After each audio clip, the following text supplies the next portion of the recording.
নমস্কার সবাইকে। ঠাকুর একটা কথা বলেছিলেন, যেখানে যেমন সেখানে তেমন। আসলে আমাদের জীবনযাপন প্রতিনিয়ত পরিবর্তন হয়।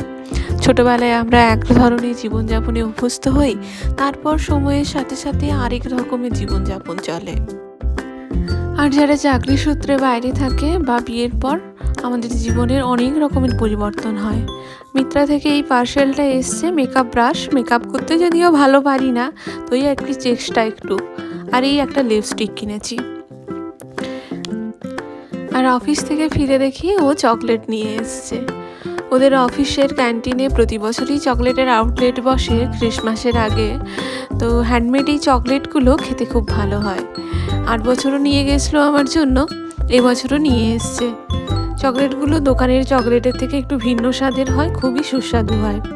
আর বাজার গেছিলাম, বাজার থেকে ফিরে এসে দেখি বেগুন পোড়া মাখছে। খুবই কাজের হয়ে গেছে ছেলেটা। আর আমরা সন্ধেবেলায় সিঙ্গাড়া মুড়ি মাখলাম, সিঙ্গাড়া মুড়ি এখানে খাচ্ছি। আর আরেকজনের তো মিষ্টি ছাড়া চলে না, ও মিষ্টি দিয়ে মুড়ি খাচ্ছে।